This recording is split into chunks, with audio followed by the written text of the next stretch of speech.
South Africa's president and current chairman of the African Union, Cyril Ramaphosa, has appealed for debt relief for poor African countries, as well as the lifting of sanctions against Zimbabwe and Sudan. He was speaking during a virtual consultative summit with South Africa's 7 neighbors on collaborative ways to combat COVID-19, as well as surviving its aftermath. South Africa is the epicenter in the region and the African continent, with more than 11,000 confirmed cases so far. A South Africa Bureau Chief, Betta Dibia, reports. The meeting between South Africa and her 7 neighboring countries was mainly to have collaborative efforts to plan, respond and recover from COVID-19, as well as ways to deal with the socio-economic impact of its aftermath. South Africa, which currently chairs the African Union, appealed for debt cancellation and removal of sanctions for the continent's poor countries like Sudan and Zimbabwe to help fight the virus. Now, while the World Bank and the IMF have supported a debt standstill for 9 months, we believe that given the extent of the anticipated damage, we will need a debt standstill for 2 years.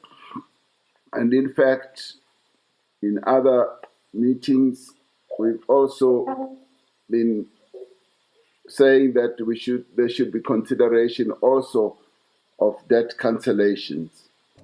The countries agreed on collective ways of acquiring personal protective equipment, among other things, as well as increasing production capacity to meet increasing demands.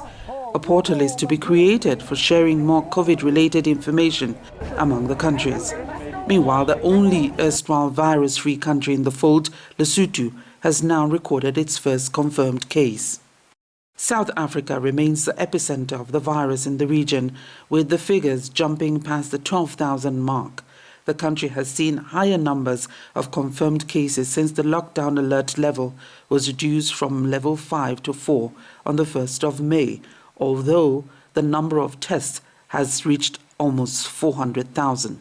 A number of hotspots across the country have been identified in the Western Cape Province, Eastern Cape, KwaZulu-Natal and Gauteng. Firstly, we do need members of the community to take steps to protect themselves. Firstly, they mustn't think that the virus is not here. The virus is here. We are monitoring the information every day. When the results are announced by the national minister, we drill deep at granular level. We look at the wards in Gauteng, ward by ward. We look at the new cases, and then we descend on that place. The Health Minister, Dr. Zweli Mkhize, has visited some of these areas, reminding people on the need to comply with social distancing regulations, as the virus needs people to spread it to other people. It's important now for people to know that the fight against COVID-19 is a community fight. It's about keeping the community safe. It's about protecting all members of community from getting infection. That our people must not discriminate against anyone who's infected.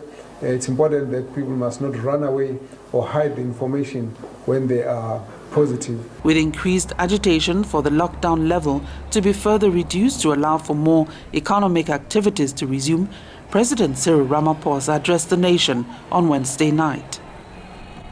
For now, infections are mostly concentrated in a few metropolitan municipalities and districts in our country. It is important that we maintain stringent restrictions in those areas and restrict travel out of these areas to other parts of the country with lower rates of infection. We will immediately begin a process of consultation with relevant stakeholders on the proposal that by the end of May, most of the country should be placed on alert level 3, but that those parts of the country with the highest rates of infection remain on level 4. While the president's speech may have stopped short of what many would have loved to hear, there's hope that the details of the further loosening up of the current level 4 lockdown, as promised by the president in that speech, will bring a little more added relief for more people. From Johannesburg, South Africa, Betty Dibia for Foreign Dispatches.